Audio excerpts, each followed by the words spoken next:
Assalamualaikum warahmatullahi wabarakatuh. Perkenalkan, nama saya Nuha Saka Utama dari Studi Teknik Industri Universitas Kadiri. Siang ini saya akan menjelaskan tentang materi perkembangan teori manajemen. Di dalam sejarahnya, perkembangan teori manajemen terdapat 4 periode dengan aliran manajemen ilmiah, teori organisasi klasik, hubungan manusiawi, dan manajemen modern. Langsung saja, untuk teori manajemen klasik dibagi menjadi 2 aliran, yaitu aliran manajemen ilmiah, 2 teori organisasi klasik.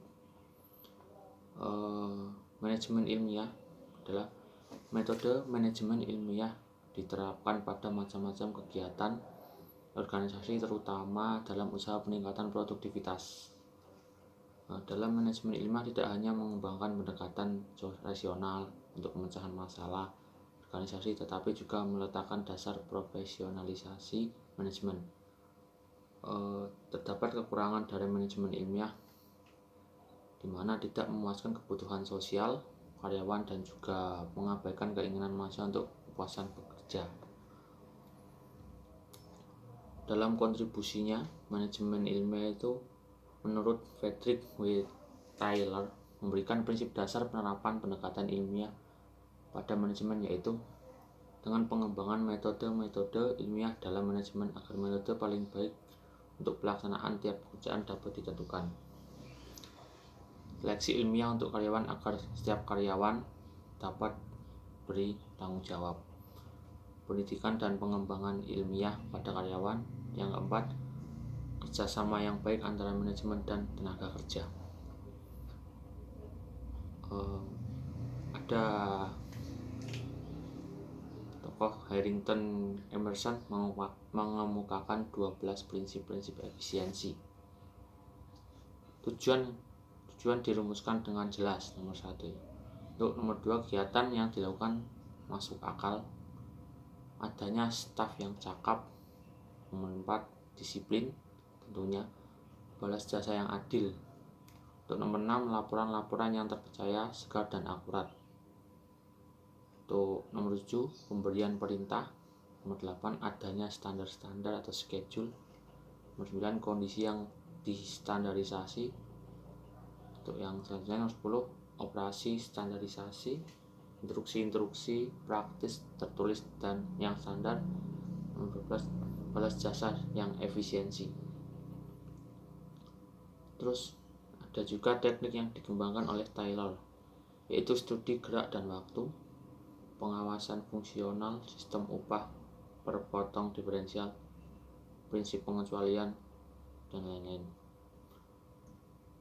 Untuk teori organisasi klasik sendiri, menurut Henry Fayol mengemukakan teori teknik-teknik administrasi sebagai pedoman bagi pengelolaan organisasi yang kompleks. Fayol merinci manajemen menjadi 5 unsur, yaitu perencanaan, perorganisasian, pemberian perintah, dan perkoordinasian dan pengawasan. Dan menurut James Dimoni mendefinisikan organisasi kelompok 2 atau lebih orang yang bergabung untuk bertujuan tertentu. Untuk merancang organisasi perlu diperhatikan terdapat 4 kaidah, yaitu koordinasi yang terpenting antar manusia, prinsip skalar, prinsip fungsional, dan prinsip staff.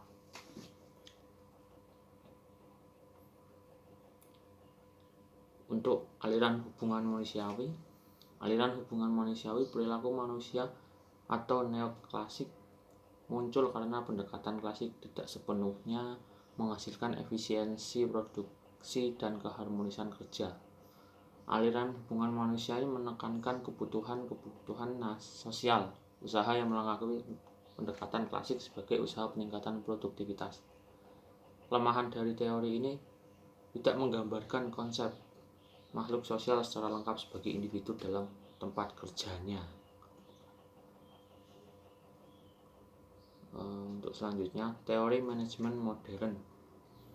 Manajemen modern berkembang melalui 2 jalur yang berbeda. Nomor 1, perilaku organisasi atau pengembangan dari aliran hubungan manusiawi. Nomor 2, aliran kuantitatif yang dibangun atas manajemen ilmiah. Prinsip dasar perilaku organisasi itu terbagi menjadi 4. Manajemen tidak dapat dipandang sebagai suatu proses teknik secara kuat. Nomor 2, manajemen harus sistematik. 3, organisasi sebagai suatu keseluruhan dan pendekatan manajer individual untuk pengawasan harus dengan situasi. Pendekatan motivasional yang menghasilkan komitmen pekerja terhadap tujuan organisasi sangat dibutuhkan. Untuk aliran kuantitatif ditandai dengan berkembangnya tim-tim riset operasi dalam pemecahan masalah industri. Prosedur riset operasi tersebut kemudian diformalisasikan dan disebut aliran manajemen sains. Dalam teknik manajemen sains digunakan dalam kegiatan penganggaran modal, manajemen aliran kas, dan scheduling produk, perancangan program SDM, dan penjagaan tingkat persediaan yang optimal. Dari itu ada langkah-langkah pendekatan manajemen sains: perumusan masalah, penyusunan model matematis, mendekatkan penyelesaian dari model dan pengujian model dan hasil, pengawasan atas hasil, dan pelaksanaan hasil dalam kegiatan implementasi.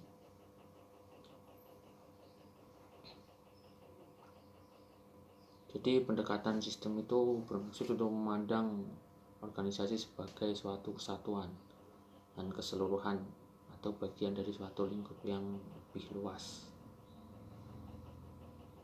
Dari pendekatan sistem itu meliputi sistem umum, khusus, dan analisis tertutup. Ciri dari teori klasik yang mengabaikan pengaruh eksternal dan terbuka untuk memperhatikan faktor eksternal namun tidak terhubung dengan konsep teknik manajemen yang mengarah pada pencapaian tujuan tersebut.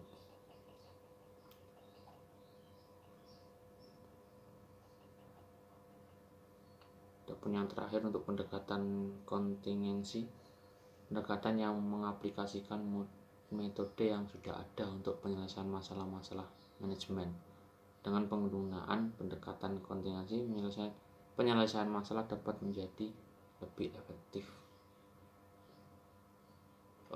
Dari pendekatan kontingensi berkembang beberapa bidang manajemen, itu pada perancangan organisasi, kepemimpinan motivasi, dan perancangan strategi yang dinamika kelompok. Yang terakhir, perkembangan teori manajemen pada masa mendatang.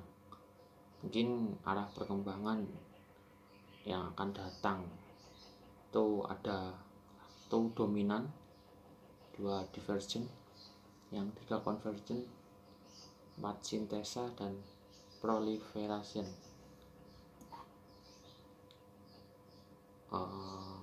Mungkin cukup itu saja penyampaian materi tersebut. Mungkin kalau ada kata-kata yang susah didengar atau sulit dicerna, saya mohon maaf sebesar-besarnya. Saya tutup. Assalamualaikum warahmatullahi wabarakatuh.